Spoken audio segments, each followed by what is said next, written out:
So how do you I guess want to start this? I don't know. I guess name. there's no other way than to start than I'm Mari Lattimore. This is ML Hair, and I'm Reniska Cartwright. And this is a video of yesterday how I almost lost my life. it's so crazy because I can't even like get through this because this is so real and it's so crazy. Like I said, I know I feel awkward even crying and talking about this, but this is so real and I felt led to share this with you guys too. Like, just kind of tell them what's been going on and what happened. Okay, so I'm here at Mari's salon. Yesterday night, it was almost 11 p.m. I had to catch the bus back home, so I rushed to the bus. I ended up catching the wrong bus, so when I hopped on the bus, I asked the bus driver, where is the stop going? The stop was going to Kissimmee. Kissimmee is an hour away from where I stay. Which is, well, Exactly. This far. It's an hour away from where I stay. So when I got to the bus stop at Kissimmee, which is like really dark, there was another bus there. So I went to run to the other bus. Hey, where are you going? They were going to Disney Orlando, which is more further than where I live from Kissimmee. So I was like, oh my gosh. So I saw two persons walking off the bus. Wait a minute, let me just explain this to them so that they get an idea. Number one, my name is Mari Lattimore. I have a salon here by the Florida Mall. This is Niska, Braids by Niska. She originally is from the Bahamas.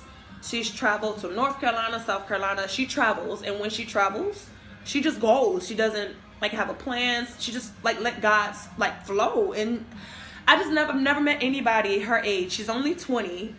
That wrote me out of the blue like a month ago before she came to come here. She had multiple opportunities to go work at other salons. I just want to say this because I do feel honored with her being here.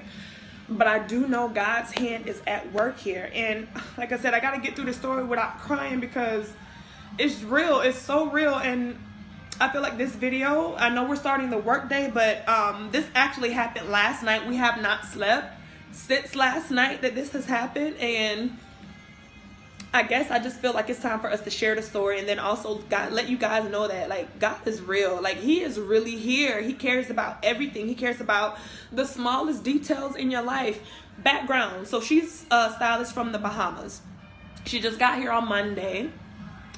She have an auntie that she was staying with. I'm thinking, everything was settled. Everything was good. I didn't realize that she was far. She's almost 3 bus rides and 3 hours away. So in order for her to get here at the salon at 9 o'clock, she would have to take 3 buses starting at 5:30 to 6 p.m. just to get here at 9:30. Mind you, that's just the commute here, not the commute back. I just want to share with you guys that it's just so important to be obedient. Even if you feel like you're not faithful and you don't attend church and you don't talk to God often, God can still use you. When you feel him tugging and pulling at your heart and talking to you, you have to listen. You have to respond. And last night was a very example of what I mean. So I'm gonna let her take back over, but I just had to like give you guys depth and like how deep it was, her travel even to get here, how the struggle is even for her to do hair here. And I know she was called to be here for a reason. But go ahead and finish. So what happened last night? It's 11 something at night. Okay. Both of us had worked all day. I got dropped off to the last stop, which was at Kissimmee. I saw 2 persons leaving the bus, who was staying at the location where we got dropped off. So I was going with walking persons, like trying to follow the crowd because I don't want to be anywhere by myself in the dark. They disappeared so fast. One person went and sat their ride. The other person, I guess they just walked to go to the main road. So I saw there was only a Haitian lady standing off by the bus stop, and there was a taxi. So I went to the taxi. I asked the taxi, how much money would it be to take me where I stay? He pulled it up in the map, 52 minutes away. He said $100. I was like, that's too far. So I said, can you take me to the nearest Walmart? Because I know Walmart is 24 hours. He said, okay. He would take me to Walmart for $10. I said, fine. I hopped inside the car. First off, when I first went to the taxi, he was like compelling me to come inside the car. I went inside the car thinking, okay, he's being nice because it's traffic and cold there. He invite me in or whatever. He agreed to take me to Walmart for $10. We left the bus stop.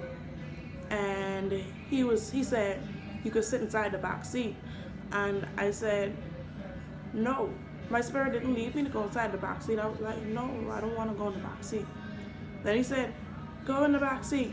I said, no.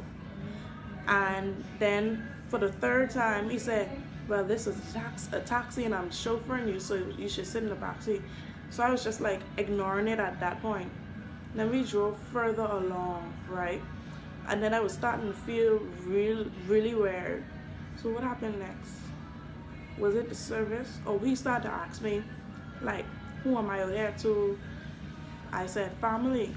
So then I believe God was speaking to me because I didn't go in the back seat, number one. And then when I really thought about it, sitting in the car, it's like, I believe this man have child lock on this car in the back seat. That's why you want me to go sit in the back.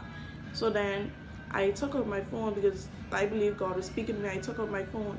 I was tapping on the screen, pretending like she was pretending texting. like I was texting someone, so we could feel like I have You're in someone I'm contact. talking to. Then I have to tell realized them it the was other side it of was this on the story. display, right? So I had to open up like an app, so it looked like I'm actually texting someone.